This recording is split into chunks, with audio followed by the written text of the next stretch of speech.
Hey there. You're listening to True Story No Cap. Real stories, no exaggeration, no lies. Just the raw, unfiltered moments life throws our way. Relax, lean back, and let's get started.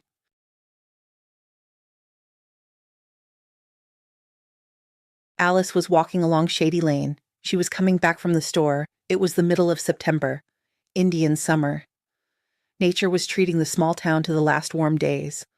The trees were starting to turn yellow, and the air smelled of herbs warmed by the sun. Young mothers with toddlers strolled along the neatly swept paths. A heavy bag of groceries pulled at Alice's arm. Today she had promised to make cheese soup for Mrs. Eleanor Peterson, and she also needed to finish her test by tomorrow, otherwise her hostess would be unhappy.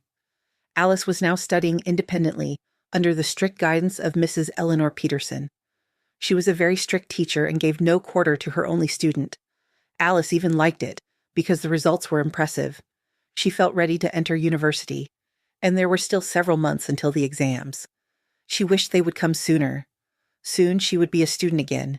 Even if it was distance learning, it didn't matter. Alice frowned. Again she remembered that time. It had been a very difficult period in her life. So much had piled up. How had she pulled through back then? How had she not broken? Alice herself didn't understand it. But now everything was fine. Life had settled down. Alice even had her own room now. Small but very cozy and with a wonderful view of the wide, almost rural street. Mrs. Eleanor Peterson's house was in the private sector. In the mornings, a rooster's crow could be heard from somewhere. Boys rode bicycles along the quiet streets with minimal traffic. Old women sat on benches by the fences. Quiet, peaceful. It seemed that high-rise buildings loomed nearby. Cars rushed along the roads in a continuous stream. People hurried somewhere on their business, but here there was peace and quiet. This area was not considered particularly prestigious, but Alice really liked it here. The girl opened the gate with a key and entered the small cherry orchard. The dog Duplex greeted her with joyful barking, ran up, sniffed the bags, and wagged his tail. Alice smiled and stroked him between the ears, taking out a treat from her bag that she had bought especially for him. The dog even squealed with pleasure. She always enjoyed seeing his joy. The girl went up onto the porch and opened the door. "I'm home," she called out. "Put the kettle on. Our show is about to start," Mrs. Eleanor Peterson replied from her room. The elderly woman was a distant relative of Alice's. The girl got confused by all these connections. In short, Mrs. Eleanor Peterson's children were third cousins of Alice's mother. Alice didn't even know these relatives existed. They met for the first time at Alice's mother's funeral. That was 2 years ago. Back then, the inconsolable girl had to greet many strangers. Some of them were relatives, all very distant. The girl shivered again from the memories that flooded back, as always, unexpectedly. Perhaps it was because the anniversary of the sad event was approaching. Then, 2 years ago, it was also September. Only not like now. Warm, sunny, gentle. At that time, there had been several weeks of slushy, gloomy weather. Alice's mother often complained of heart pain, took her blood pressure, and took pills. Sometimes she went to doctors, but very rarely, in the most extreme cases. Several times the woman was taken to the hospital with an attack. Alice, who was still a child then, stayed with the neighbors and flinched at every phone call. What if it was from the hospital? What if something irreparable had happened to Mom? Alice had feared losing her mother since childhood. First, she had a bad heart. Second, there was no time or money for proper treatment. But thirdly, her mother had to raise her daughter alone, without support from relatives. It wasn't easy. Alice didn't know her father. Her mother once told her that her only daughter was the result of a brief, passionate romance with a man who came to town on a business trip. Her mother had no idea where he was from, what he did, or if he had a family. It just happened, that's all. "I don't regret anything," the woman often repeated. "He was very smart, handsome, and intelligent. A daughter from such a man is the best gift of fate." Over time, Alice began to suspect that her mother still loved this man, and he had gone somewhere and didn't even guess he had a child. "Haven't you tried to find him?" Alice asked her mother more than once. They lived very hard, and there are times in a girl's life when she needs a father, but her mother shook her head negatively. "No, I haven't looked." "And why?" "He probably has his own life, a family. He didn't promise me anything. You are only mine." Her mother was the closest person to Alice. She always supported her, gave timely, unobtrusive advice, knew how to dispel any gloom with a few words, and knew exactly when it was better to leave her daughter alone and not bother her with questions.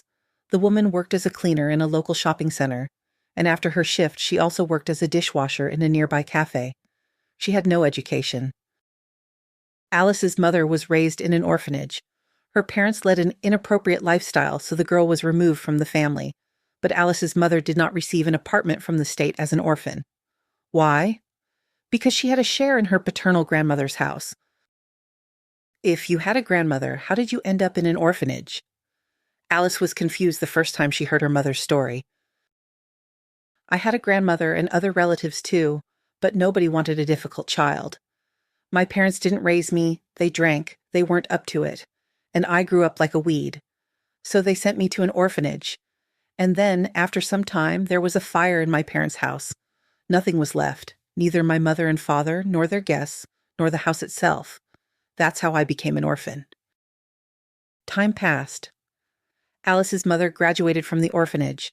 She dropped out of culinary school almost immediately. She didn't have time to attend classes. Money for food wouldn't earn itself.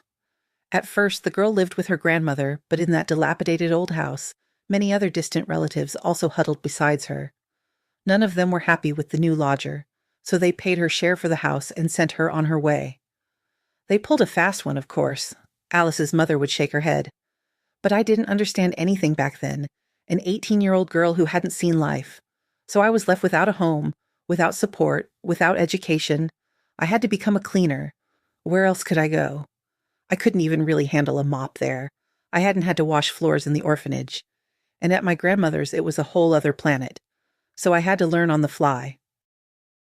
The girl rented a tiny apartment in a wooden barracks, got a job, and made friends among the neighbors.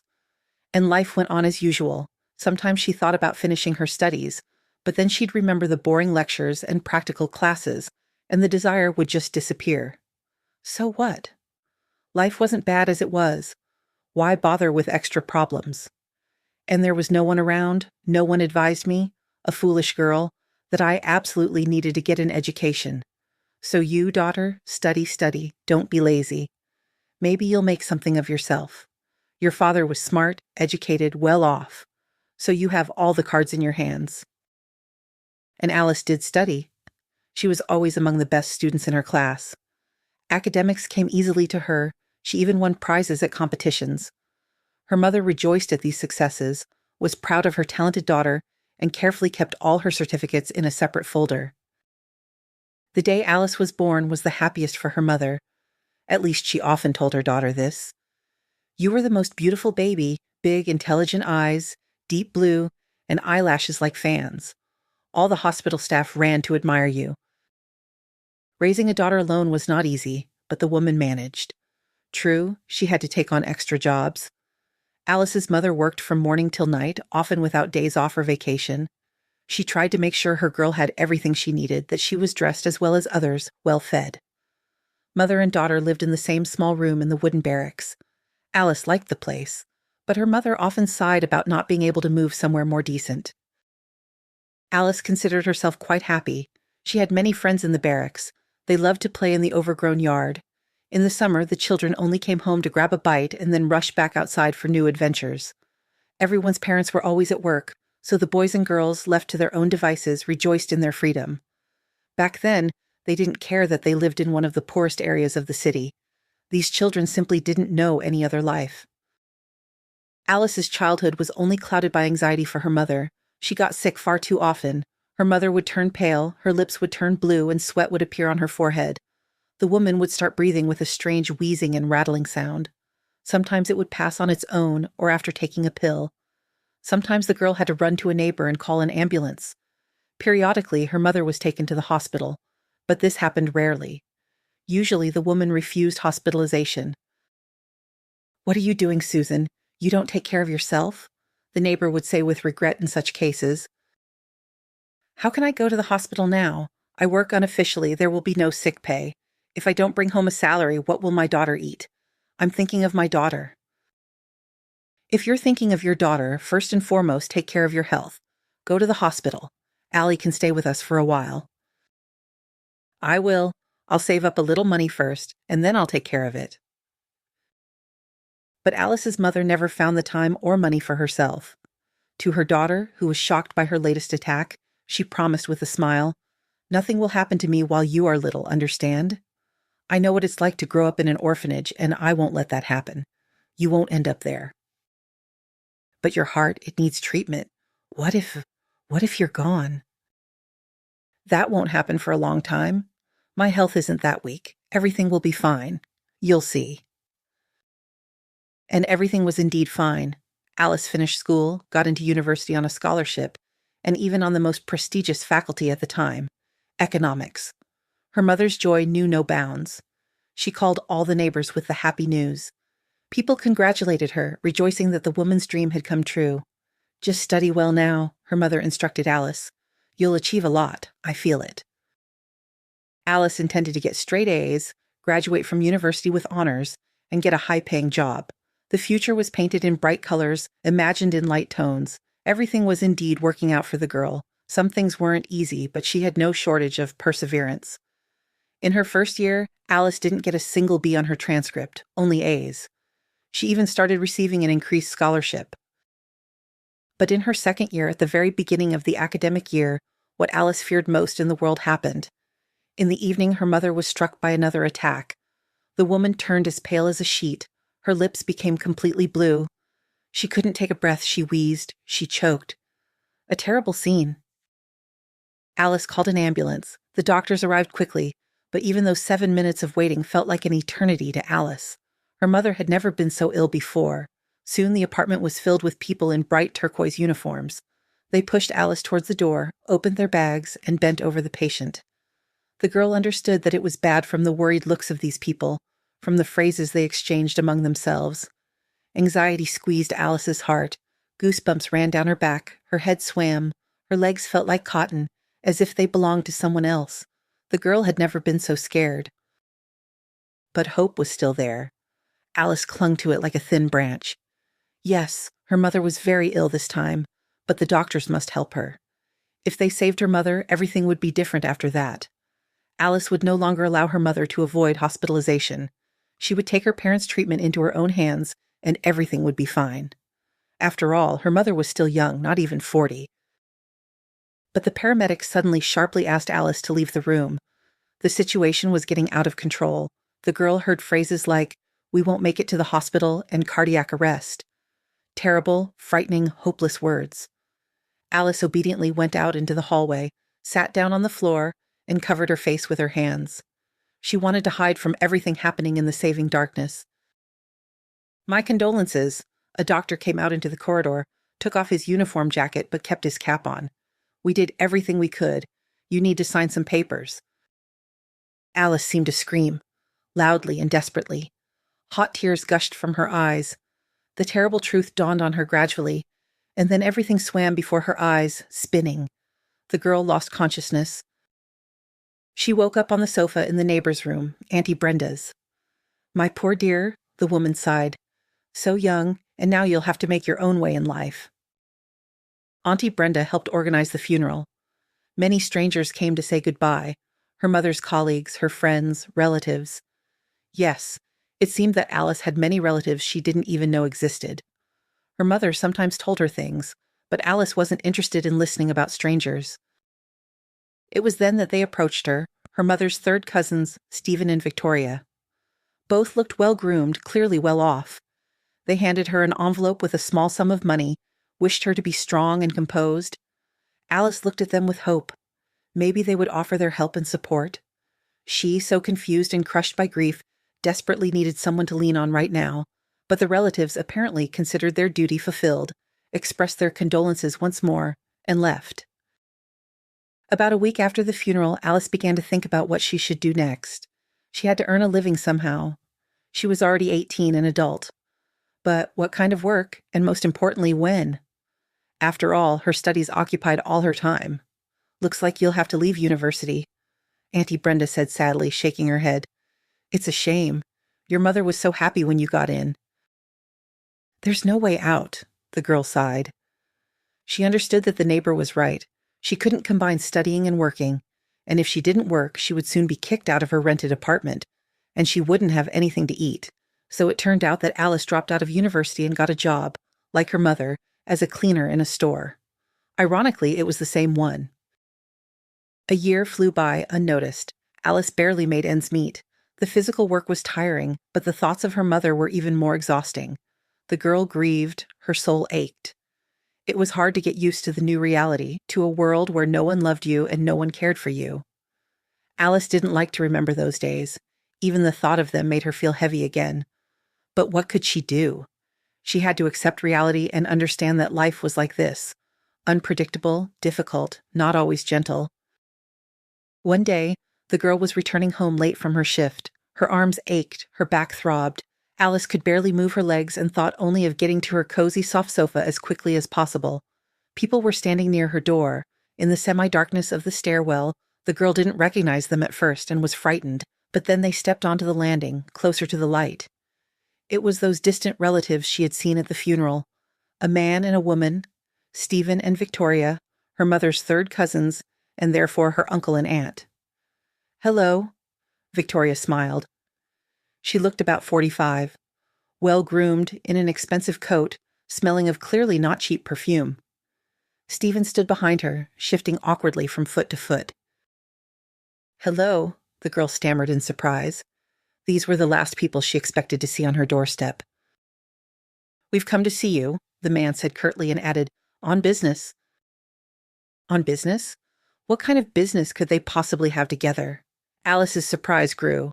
Remembering the rules of etiquette, she unlocked the door and let the guests in, frantically wondering if she had managed to make the sofa bed in the morning and clear the remains of breakfast from the table. It would be awkward otherwise. She had. The apartment greeted the visitors with silence and cleanliness. Victoria and Stephen looked around, taking everything in, as people always do when entering a new place.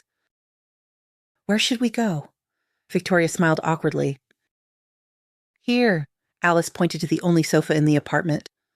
Victoria and Stephen settled onto it. Alice sat on a chair opposite them. An awkward silence hung in the air. The girl thought about offering the guests tea. It was hard to bear this oppressive silence. But Victoria finally spoke. "Well, how are you living? How are you managing on your own?" Alice shrugged. Strange. They remembered after a year, asking about her life. And before?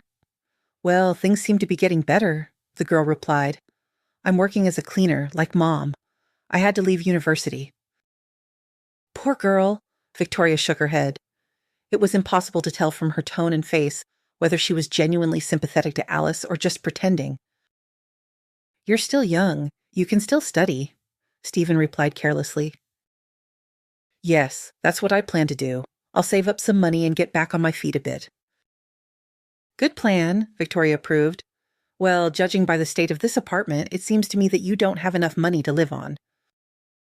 "I have enough," Alice countered. "I pay the rent, I don't starve, I'm managing." "We have a proposition for you," Stephen stated directly. Victoria shot him an annoyed look. "A proposition?" Alice raised her eyebrows in surprise.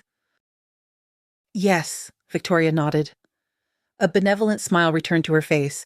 "We want to offer you free accommodation, food, and a small salary. I think this is a way out for you right now." "How so?" The girl didn't understand. Now, I'll explain." Victoria took a deep breath and began her story. Mrs. Eleanor Peterson, Victoria and Stephen's mother, had worked her entire life in the dean's office of the local economic college. She did administrative work and managed to teach. Energetic, authoritative, independent, decisive. Retiring was difficult for her, even though it happened when Mrs. Eleanor Peterson was already 75 years old. The woman absolutely did not want to leave her beloved college. She felt that everything would fall apart without her. Nevertheless, age is a stubborn thing. So Mrs. Eleanor Peterson had to settle down at home. Then the woman took up the house and garden. She renovated everything, started a small vegetable patch, took up singing, and became a member of the local choir for the elderly.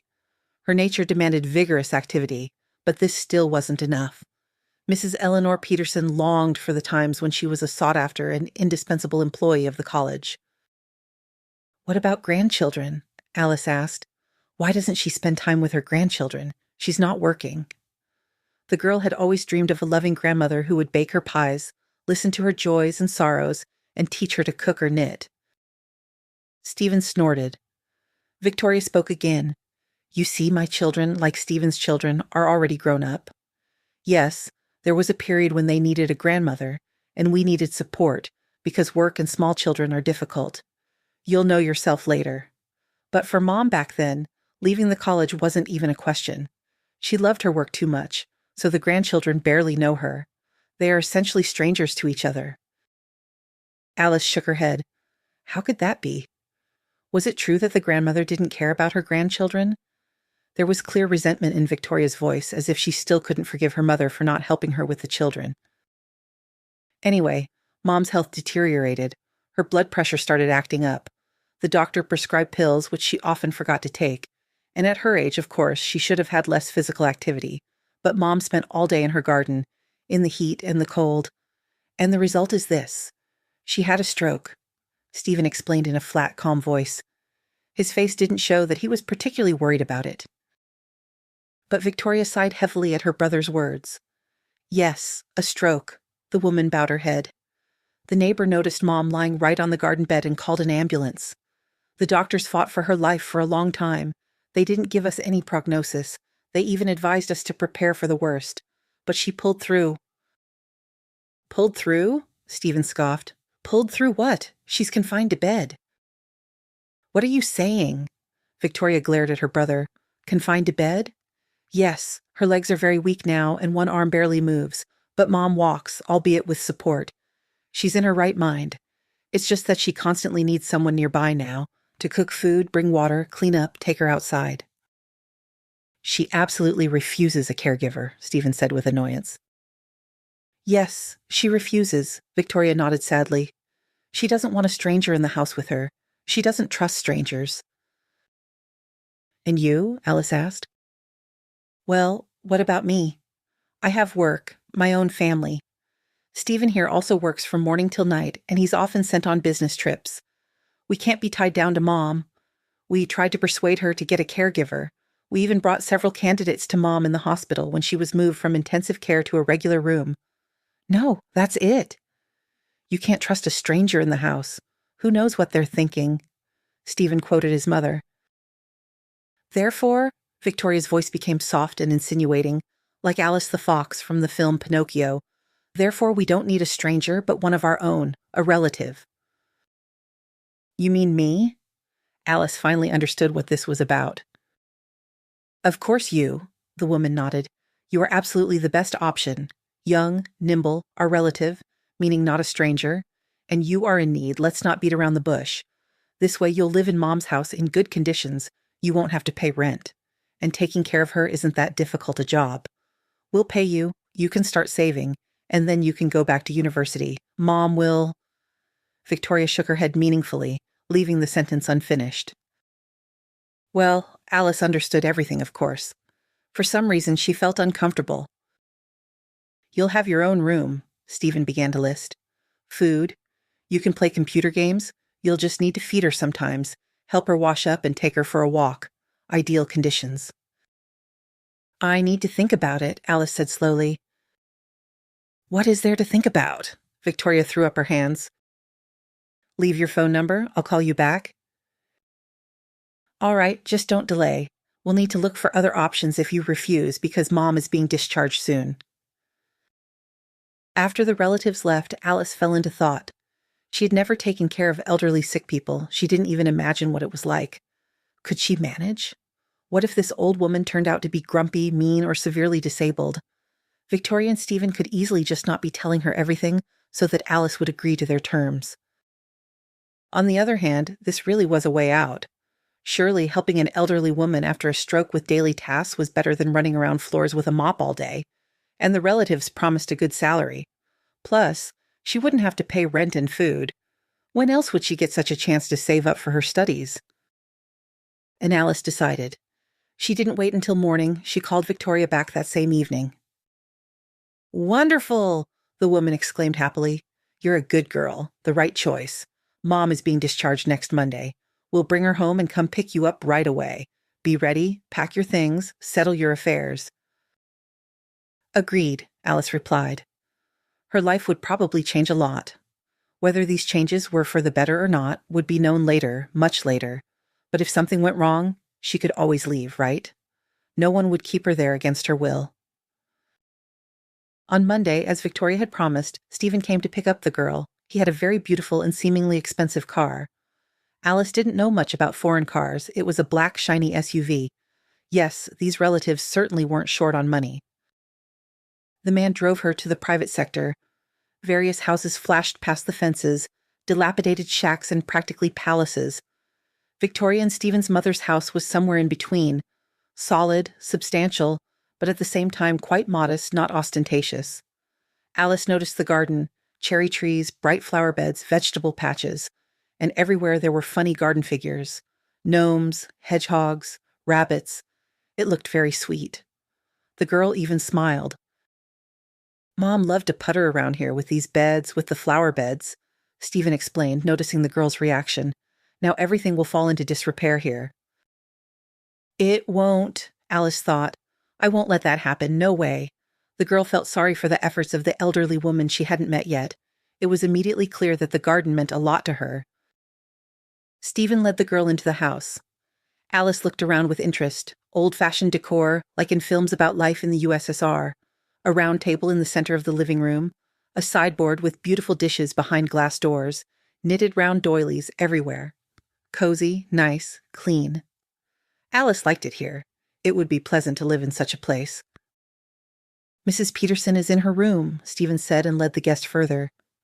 Passing through a narrow, empty corridor, they found themselves in a spacious, bright room. At first glance, Alice was struck by the abundance of books. 2 walls were completely covered with shelves, filled from floor to ceiling with multicolored volumes. It was a whole library. Alice's breath was taken away. She ran her eyes over the spines.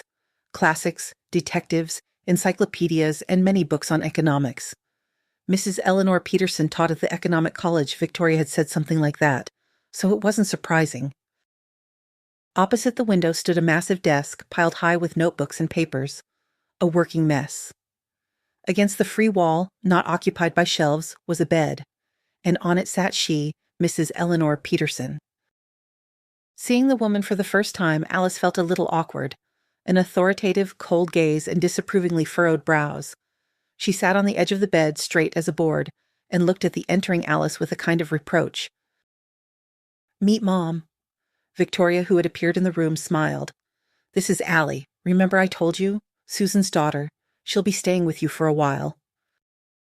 "I don't need a caregiver," Mrs. Eleanor Peterson stated stubbornly. "I've told you this many times. My hands obey me. A little training, and I'll be as good as new." "The doctor said you can't be left alone," Stephen reminded her, "so don't argue." It was clear that this wasn't the first time the adult children had tried to convince their stubborn mother that she needed help. Alice hadn't expected Mrs. Eleanor Peterson to argue. She thought she herself would be afraid to be alone in the house, but the elderly woman seemed to think otherwise.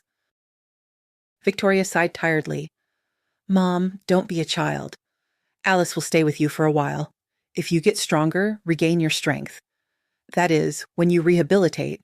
Victoria immediately corrected herself under her mother's stern gaze. "Then she'll go back home. That's all." Mrs. Eleanor Peterson tried to get up from the bed, but she couldn't. It was clear that the woman's legs were very weak. Alice immediately rushed to her, offered her shoulder for support. It came naturally to her. Mrs. Eleanor Peterson smiled bitterly and accepted the support. "All right," she declared. "Let her live here for now, but only until I get rid of the effects of the stroke, and I will get rid of them, believe me. You won't see me fail." "Who would doubt it?" Victoria smiled. Relief was reflected on her face. Finally, they had achieved what they wanted. "You always get what you want," Stephen supported his mother. "I don't remember it any other way." Then Stephen and Victoria showed Alice the house. There were 4 rooms: the living room, Mrs. Eleanor Peterson's bedroom, her son and daughter's former children's room, and an empty small room that had apparently once served as a gym. At least there was a wall bar, a pull-up bar, and an exercise bike in the corner. "Dad used to work out here," Stephen explained. "He liked to say that movement is life. He tried to get me into sports, but it didn't work out. Victoria teased her brother, pointedly glancing at his impressive belly. It didn't, Stephen agreed. You'll live here, Victoria announced. If you want, you can train. Consider it saving on a fitness center. Stephen laughed loudly at his sister's joke. Both of them were in high spirits now that the matter was finally settled. You'll sleep on this sofa bed. Bedding and towels are in the closet. Then Victoria wrote down everything necessary in a thick notebook. A list of medications Mrs. Eleanor Peterson had to take, the schedule of the invited masseur, the elderly woman's approximate daily routine. There was quite a lot of information. If anything happens, call immediately, Victoria said. Once a month, we'll transfer your salary to your card. You'll buy groceries and medications with Mrs. Eleanor Peterson's money. She knows. Mom might get difficult, you never know, Stephen admitted. Victoria gave her overly talkative brother a meaningful look. Don't listen to him. Mom's character is, of course, peculiar, but she's always been a reasonable person, and luckily, the stroke hasn't changed anything in that regard. So everything will be fine. But if anything happens, call me. Victoria and Stephen, having given Alice the final instructions, slipped out of the house. It seemed to the girl that they were eager to return to their lives, their affairs. They had left their mother in the care of a distant relative and were happy about it. Strange relationship. The girl took a deep breath and went to the room. She needed to get acquainted with the person she would now be living with. Alice hoped that Mrs. Eleanor Peterson would like her. My little ones have flown away, the elderly woman smiled. She was sitting in the armchair where Stephen had left her. They've palmed their mother off on a young girl and they're happy. But why do you say that? They care about you, they worry. Well, yes, they left. They both have work, you see. Oh, girl, Mrs. Eleanor Peterson smiled. A young, naive creature, you don't understand anything in this life yet. How about we get acquainted? What did you say your name was? Alice? Maybe I'll make some tea. We can sit in the kitchen, chat, get to know each other better. Great idea. Alice, happy to have something to do, rushed to the kitchen. She boiled the kettle, put a vase with candy she found in the cupboard on the table.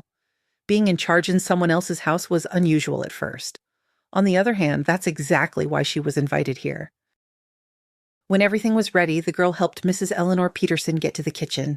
The elderly woman, of course, was putting on a brave face, trying to show that she was perfectly steady on her feet. But that wasn't the case. Her arms and legs were weak, sluggish, barely obeying her.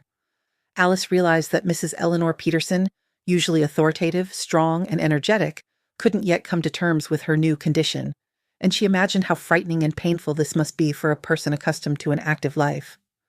The girl's heart ached with pity for Mrs. Eleanor Peterson. My favorite candies, the elderly woman exclaimed happily, seeing the table set. Mine too, Alice smiled. You're just a child. Hello, everyone. Mrs. Eleanor Peterson looked at Alice closely. How old are you? 19, the girl replied. You look younger, like a teenager. That's from my mom. She also always looked younger, used to look younger. Oh, Susan, Mrs. Eleanor Peterson shook her head regretfully.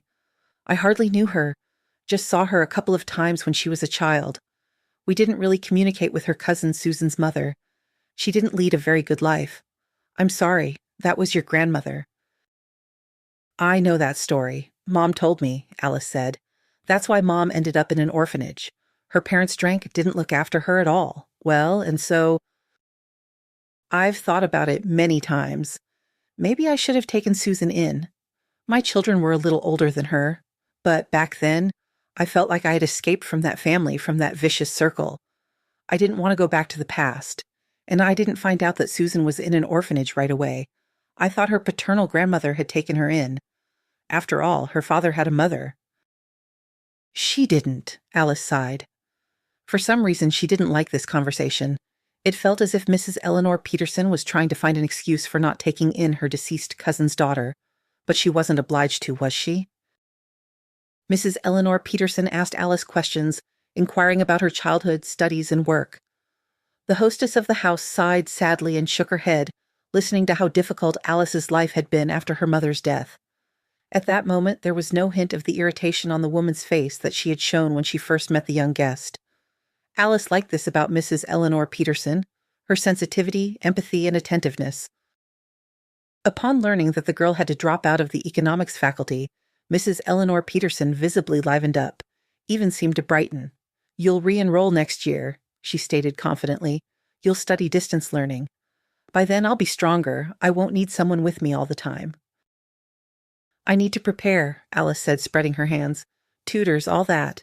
To get back in on a scholarship, I need to pass an exam. I checked. And I don't have the means right now." "Why do you need some stranger for a tutor when you have me?" Mrs. Eleanor Peterson was visibly transforming from a sick, weak, hunched old woman into a businesslike, energetic woman. "I taught at the economic college for so many years. I'll prepare you so well they'll snatch you right up. That I promise you." "Yes, Victoria and Stephen told me," Alice smiled, "but you need to rest." "Idleness is the worst punishment for me. Fate has given me a gift in you.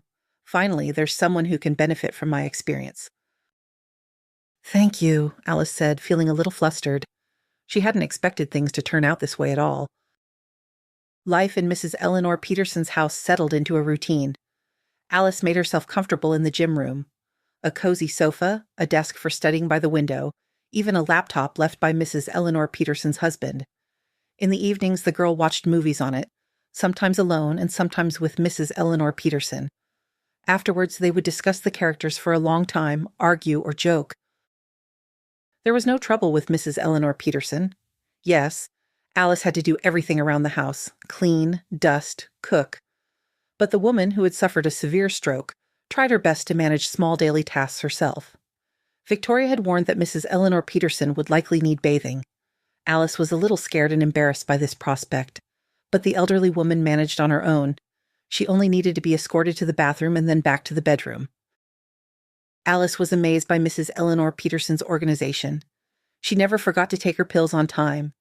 Alice never had to remind her. The woman herself swallowed the pills, laid out on the table by her bed at the right time, and Mrs. Eleanor Peterson had also made a training schedule for herself and never broke it. She would wake up in the morning, sit up in bed, and start exercising her other arm and both legs with the hand that she could more or less control. It was difficult for her. Alice could see that. Her face, crisscrossed with wrinkles, would turn red from the effort, and beads of sweat would appear on her upper lip. But the woman didn't give up, repeating the movements that required incredible effort again and again. This commanded respect. And there were results. At least that's what Mrs. Eleanor Peterson said. She claimed that she felt her strength returning every day and assured Alice that lack of movement was the worst thing, that even a healthy person could turn into an invalid from idleness, because everything in nature is wisely arranged and unnecessary bodily functions gradually atrophy from disuse. Alice found it interesting to listen to Mrs. Eleanor Peterson's reasoning. She learned a lot from this intelligent, erudite person. However, the hostess was sometimes surprised by Alice's lack of education. In her opinion, the girl didn't know basic things, was poorly versed in art and history. "Don't you take any interest in anything at all?" Mrs. Eleanor Peterson would ask, looking at Alice sternly. "I was an excellent student in school and university," Alice would say, lowering her eyes shyly. Next to Mrs. Eleanor Peterson, she realized that she really didn't shine with erudition, but this turned out to be fixable because Mrs. Eleanor Peterson had many books, and Alice read. She read avidly, selflessly, without stopping. Mrs. Eleanor Peterson also often sat over books. And Mrs. Eleanor Peterson also drew up a study plan for Alice so that she would definitely pass her exams with high scores in the winter and get into the university on a scholarship for distance learning. They studied every day, always in the living room, at the long oak table. Mrs. Eleanor Peterson never missed lessons, even on days when she clearly didn't feel well. Alice tried to postpone classes, suggested continuing later, but this usually irritated the strict teacher who loved order and organization. Mrs. Eleanor Peterson turned out to be a wonderful teacher.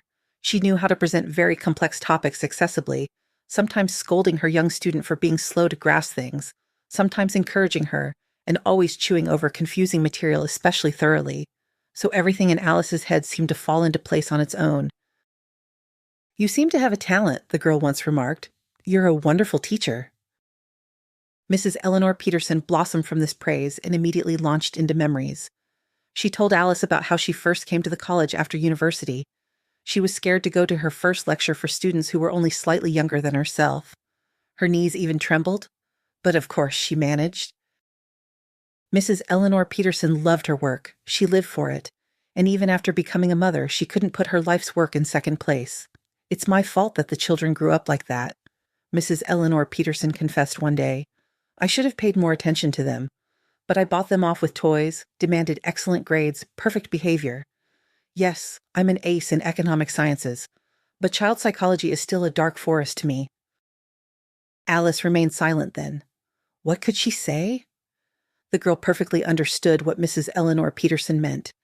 Stephen and Victoria visited their mother rarely, and they didn't call to check in more than once a week. It was as if Mrs. Eleanor Peterson was a stranger to them. Both had achieved a lot in life. Stephen was the head of a department at the local gas plant, and Victoria worked as an engineer in a design bureau. Good positions, high salaries, strong families, plus all the attributes of successful people: cars, travel, large apartments. It seemed like a source of pride and joy for any mother. But the relationship between the grown children and Mrs. Eleanor Peterson hadn't worked out. They, of course, fulfilled their duty. They didn't abandon their mother after the stroke. They found a caregiver for her, and not just a stranger off the street, but a relative, albeit a distant one. But neither of them intended to sit with their sick mother themselves. During their rare visits, Victoria and Stephen spoke polite phrases to Mrs. Eleanor Peterson, asked trivial questions out of politeness, and always inquired if she needed anything. Having fulfilled the social protocol, they would cut short their busy, vibrant lives, satisfied that they wouldn't need to appear here again for a long time. At first, Alice was surprised by such relationships. The children's indifference to their mother was incomprehensible to her. It was so unlike the girl's relationship with her own mother. Despite their poverty, they always supported each other, talked a lot, laughed, and grieved together. This gave Alice the strength to live, filled her with energy. But here, it was as if they were complete strangers. Later, Mrs. Eleanor Peterson admitted that she had paid almost no attention to her children. "I worked from morning till night, and so did my husband. Victoria and Stephen were practically raised by their grandmothers. From our side, there were gifts, beautiful clothes, trips. Maybe that's how we tried to compensate for the lack of communication." Mrs. Eleanor Peterson said that work had always been her priority. Children sometimes, they even irritated her. They constantly asked questions, demanded attention. She had to take care of them, get distracted. Of course, the woman loved her son and daughter. She did everything she could for them.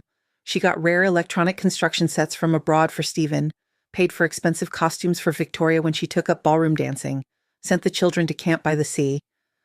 When they grew up using her connections, she helped her son and daughter get into the faculties they dreamed of, and then also helped them find jobs. At some point, our relationship turned into a transactional one. Mrs. Eleanor Peterson sighed. "I noticed it late. My daughter refused to discuss her boyfriend with me. I saw that she was seeing someone, but Victoria avoided talking about it. My son, apart from hi, bye, top up my card, didn't say anything to me at all. My husband was angry with the children, called them ungrateful, spoiled, selfish. In part, that was true, but we were also to blame." "I don't know." Alice shook her head. "My mother also worked constantly and didn't give me any such gifts. But nevertheless, we cared for each other and understood each other. I don't think you are to blame for anything." It was sad for her to hear this story. The girl felt that Mrs. Eleanor Peterson was trying to justify her son and daughter, shifting the blame onto herself, and this also showed her maternal love. And Victoria and Stephen, they were indeed spoiled and selfish people. Perhaps Mrs. Eleanor Peterson's only fault was that her children received everything they wanted from a young age, giving nothing in return. That's how they grew up consumers, believing that everyone owed them everything in the world. And Victoria sincerely considered her well-fed childhood difficult just because her mother didn't always find time to watch her performance. What did she know about a difficult childhood when your mother is at work all day and you, a 10-year-old, have to run to the store yourself and cook dinner? Alice even liked it.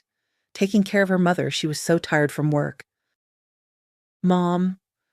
The girl became sad again.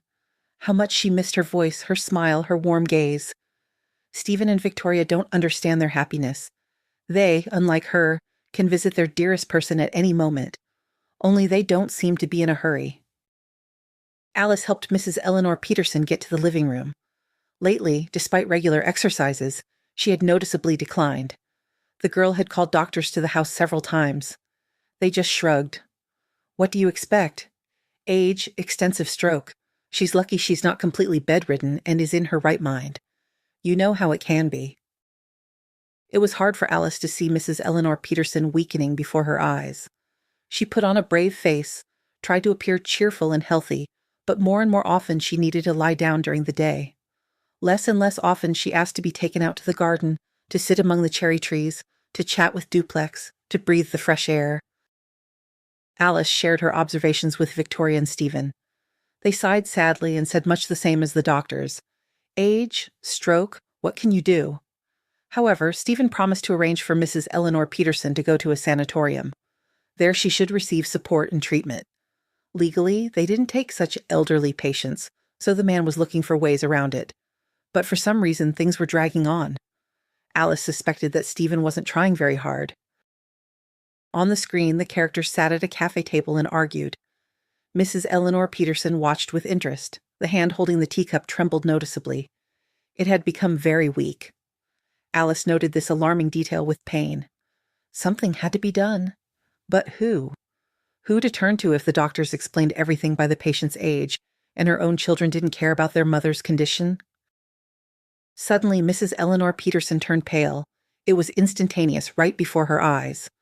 The cup fell from her hand, the tea spread across the table in a dark puddle.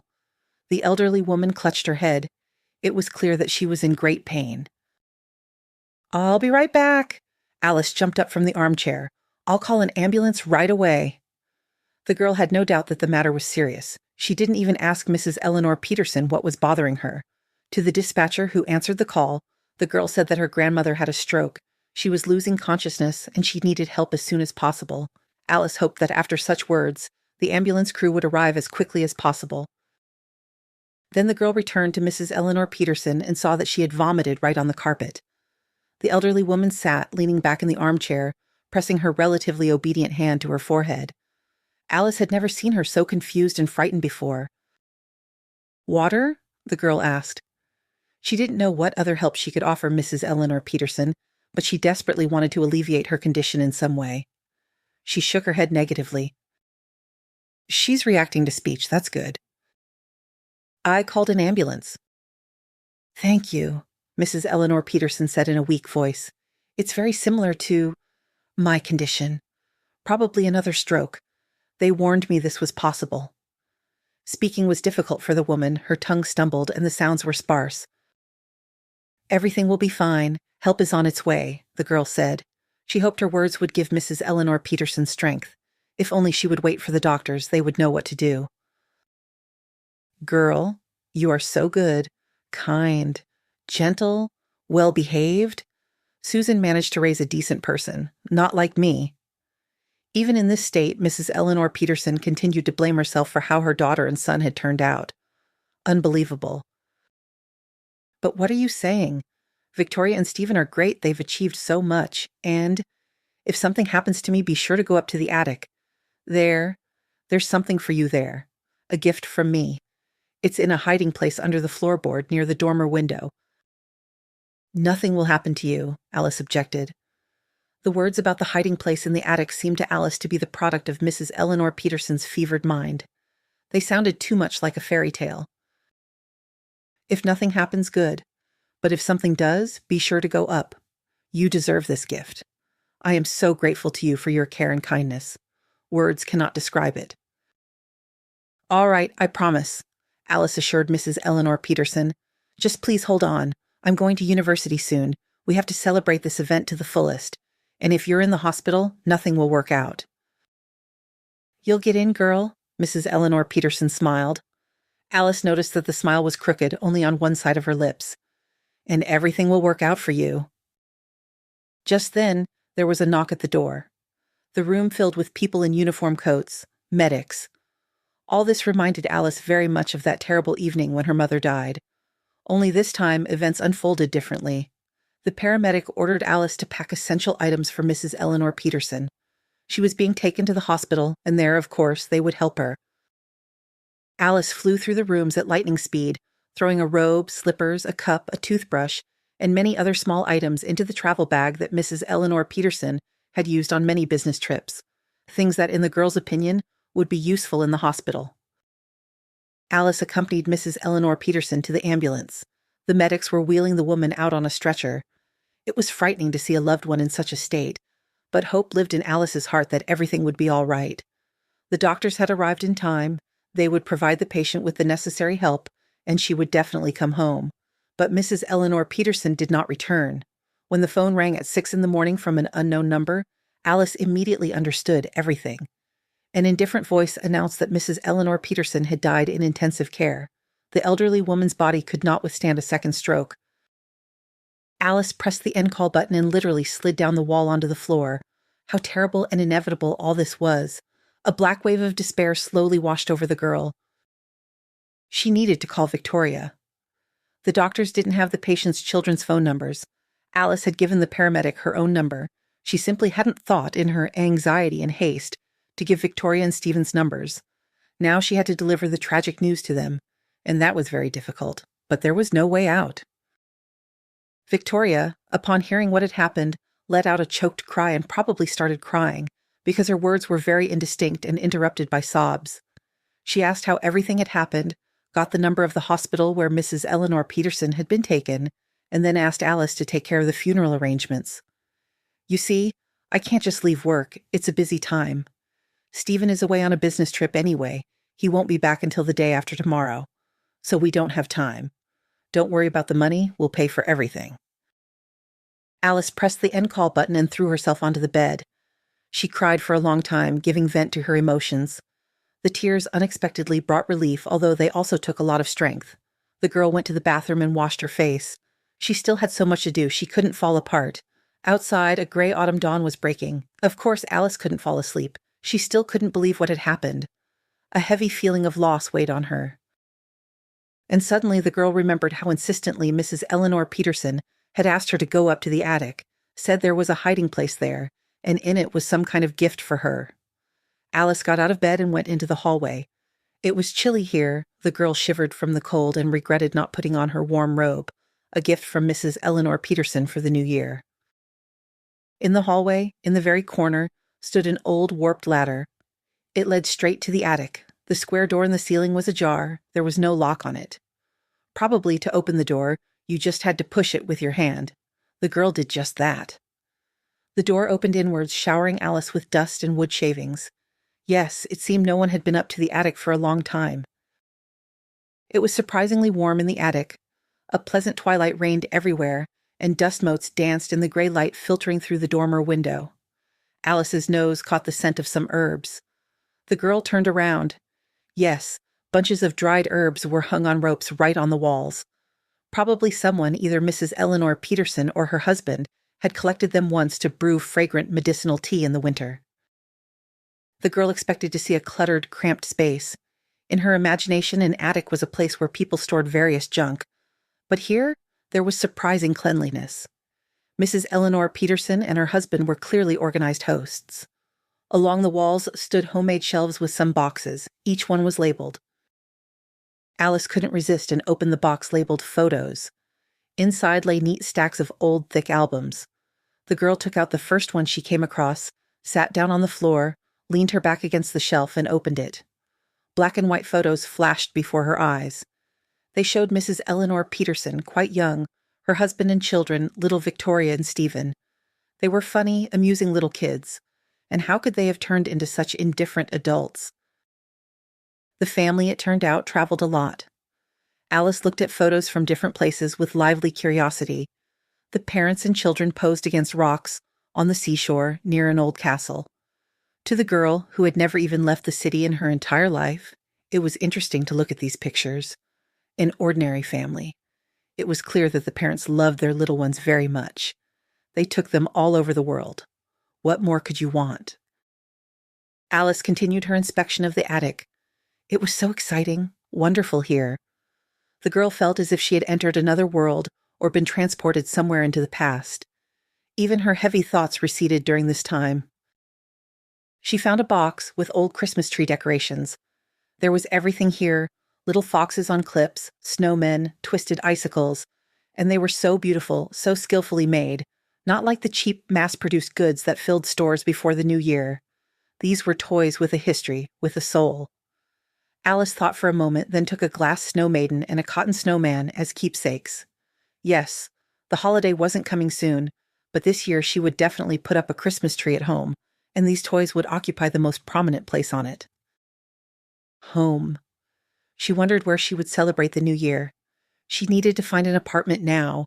It was good that Alice had managed to save a small sum during her time living with Mrs. Eleanor Peterson. Thinking of Mrs. Eleanor Peterson, Alice felt sad again. And she also remembered that she had asked her to find a hiding place. It was supposed to be under a floorboard, near the dormer window. The girl went to the window and carefully tapped her foot. The floorboard creaked and lifted slightly. There it was. The girl carefully hooked it with her hand and pulled it up. The floorboard lifted easily, revealing a spacious niche. And there really was a casket, a carved wooden item covered with varnish. Holding her breath, the girl took the find in her hands. It was heavy, very heavy. She placed the casket on the floor, opened the lid, and gasped. Inside the casket were jewels. Yes, unusual, seemingly antique. Unless it was costume jewelry, of course. Massive gold earrings adorned with sapphires, several thick chains, a necklace inlaid with red stones. Were they rubies? And a brooch in the shape of an elegant dragonfly with bright blue eyes. Were those sapphires too?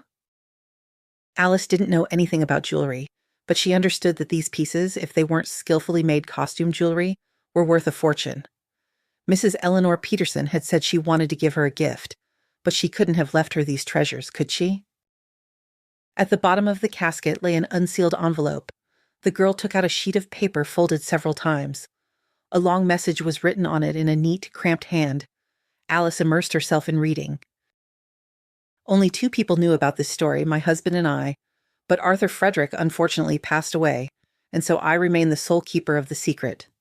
Therefore, I decided to write a letter in which I want to tell how these jewels came into our possession. This happened back in the distant 20th century. It was a difficult, restless time then. Everyone survived as best they could. Students from France arrived at our college on an exchange program.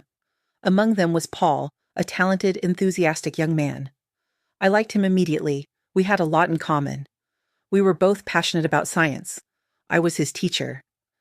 After graduating from college, the young man was to head a department in a large Russian-French company. And the young man, despite his youth, was ready for this without any doubt. Composed, purposeful, quick-witted, a worthy young man. So, Paul brilliantly defended his diploma and went to work at this very company. His position was so tempting, many people would have wanted that chair, and the salary was good, and the bonuses were decent, and the career prospects were simply brilliant. We communicated sometimes, rarely, because both he and I were workaholics, always working and enjoying it. I must say, I didn't even notice that Paul hadn't been in touch for a long time. Working, nothing surprising, but one day, this young man's father called me. Jean was in despair. He claimed that his son had been framed and now he was in prison awaiting sentencing. He begged me to look into it. I decided that his son could receive a long sentence. The desperate father simply didn't know who else to turn to. Of course, I immediately started investigating. I had many contacts in the necessary structures, former students and colleagues. I managed to find out what was going on. I managed to uncover a carefully planned crime.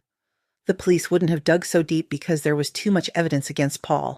The case looked obvious and simple. He was framed, masterfully led to make deliberately wrong decisions. Paul was given incorrect figures, and someone signed for him somewhere. As a result, the head of the department was accused of embezzling a large sum and abusing his official position. Paul, this most honest and somewhat naive young man, fortunately managed to gather the necessary evidence. Paul was acquitted. He returned to his homeland. He didn't want to stay in Russia anymore. But about a month after this story, Jean came into my office. I didn't expect to see Paul's father. This man had flown all the way from France specifically to meet with me. He thanked me with tears in his eyes, shook my hand, hugged me, said that I could turn to him for help at any moment, and he would do anything for me. And he gave me this very casket with family jewels, passed down in their family from generation to generation. Of course I refused, but he was very insistent. As proof that the jewels came to me legally, Jean handed me a deed of gift for these treasures. Well, that's basically it. I preferred to put the jewels in a hiding place and not tell anyone about them for the time being. Times were like that, it wasn't worth publicizing such things. We didn't need money, but who knows? Perhaps a time would come when these treasures would help our family out. So they lay for many years in the hiding place under the floorboard. The person reading these lines is certainly worthy of this gift, if I have revealed this secret to them. Alice read the letter quickly, like a captivating detective story. So that's what Mrs. Eleanor Peterson was like. Not indifferent to others' misfortune, a fighter for justice. She conducted an entire investigation and achieved an acquittal for the innocent Paul. There was another piece of paper at the bottom of the casket. Alice held it up to her eyes. It was covered in French words. Alice didn't know the language at all, but judging by appearances, the paper was official, with stamps and signatures. Maybe another confirmation of ownership of the jewels, or proof of their authenticity? Alice admired the jewels for a while longer.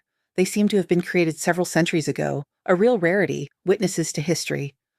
She wondered who wore them and what life was like for those noble Frenchwomen. What did they see? What did they do? No, this beauty certainly couldn't belong to her, Alice. Mrs. Eleanor Peterson, in revealing the secret to her, must have been out of her mind. Perhaps something in her consciousness was simply confused. Of course, the family jewels would go to her children, just like this house. At the thought that she would never see Mrs. Eleanor Peterson again, Alice's heart ached again. She carefully put the jewels back in the casket and returned it to the hiding place under the floorboard. It was time to go downstairs and start preparing for the funeral. Alice managed. She managed to organize a dignified farewell for Mrs. Eleanor Peterson. Many people came. They all approached Victoria and Stephen, offering words of comfort. It was not surprising that so many people wanted to say goodbye to Mrs. Eleanor Peterson. After all, she had led an active life. Many people knew, loved, and respected her. After the funeral, Alice returned to the empty house. She thought she wouldn't be able to sleep, but the fatigue and tension of the past few days took their toll. The girl fell into a deep sleep as soon as she reached her soft sofa. And in the morning, Victoria came to visit. "Good morning," she greeted. "Thank you very much for organizing the event. Everything went perfectly. Mom would have been pleased." Alice nodded briefly. "This is your final payment, your last salary, and compensation for your troubles." Victoria handed the girl a thick envelope. "Thank you." "And the house needs to be vacated by Monday. We're letting tenants in here. We've already found a family they've paid for 4 months, so the move is on Monday." "All right," Alice nodded. She had been prepared for something like this and had already packed her main belongings. 2 travel bags stood in her room behind the door. All that remained was to find suitable accommodation, but the girl thought there wouldn't be any problems with that.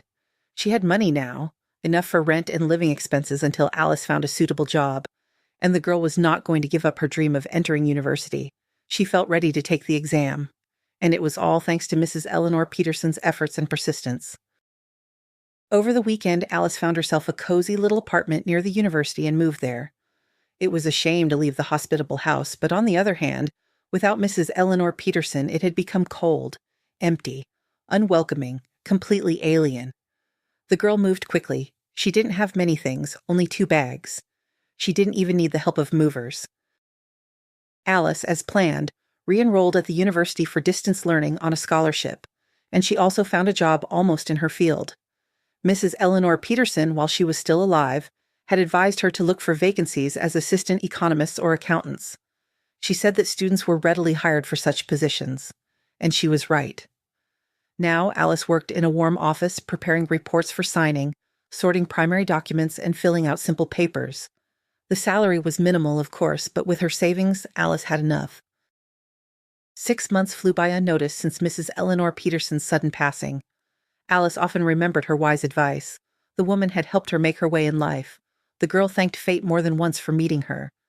It was only a pity that they had known each other for such a short time. It was a March day, the eve of Women's Day. The weather, truth be told, was not at all pleasant. The sky was covered with gray, gloomy clouds from the morning, and snow was falling again. How she longed for bright sun, warmth, clean, dry asphalt.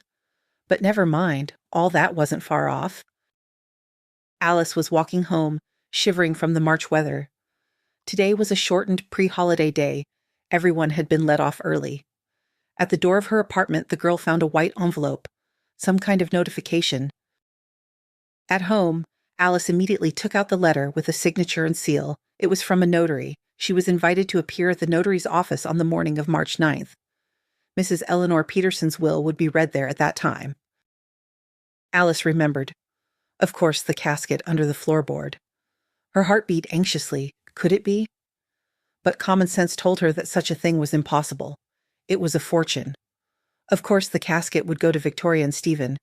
Perhaps Mrs. Eleanor Peterson had bequeathed her some household appliances? A washing machine would be nice. The one in Alice's rented apartment was very old. It didn't even wring clothes out properly. At the appointed hour, Alice sat in the notary's office. Victoria and Stephen were also there. These were the last people the girl wanted to see. They made her feel uncomfortable. Victoria tried to put on a benevolent expression when she saw Alice, but it was clear that she was unhappy about sharing any part of the inheritance with a stranger. Stephen didn't even try, giving the girl an annoyed look and nodding curtly in greeting. The notary, an elderly man in horn-rimmed glasses, greeted everyone and began reading the will. Mrs. Eleanor Peterson had left her children a good inheritance. Ownership of the house, an apartment in the city center, cars, and a garage passed to them. Well, there it was, the result of the hard work of both Victoria and Stephen's parents. Everything was for them, for the children. The heirs smiled. It was clear that both were quite satisfied with this turn of events. Mrs. Eleanor Peterson divided all her property equally between her son and daughter. And now, regarding the inheritance of Alice Peterson, the notary said. At these words, Victoria and Stephen listened intently. They were perplexed. All the property seemed to have gone to them. What other inheritance could there be? Alice shrank under their gazes. Mrs. Eleanor Peterson asked me to give you this letter. The man handed Alice an envelope. Everything is written there. What's in there? Victoria tried to snatch the envelope, her eyes gleaming with curiosity. My client deemed it necessary to keep this a secret, the notary replied. The girl will open the envelope and find out everything. You'll tell us, won't you? Victoria smiled again, like Alice the Fox from the film about Pinocchio. Alice didn't answer and left the office without even saying goodbye. She needed to find a secluded place to read Mrs. Eleanor Peterson's message. Such a refuge was found on the technical floor of the building. For some reason, Alice didn't want to wait until she got home. A metal staircase with widely spaced rungs led up there. It was quiet, dusty, peaceful, and warm. Alice leaned her back against the wall and began reading the letter, which was typed on a computer. Alice, my dear girl, if you are reading this letter, it means I am no longer here. I want to thank you for the care and warmth you gave me. It turns out to be so pleasant and means so much. Right now, you may not understand, but you will live to my age and everything will fall into place.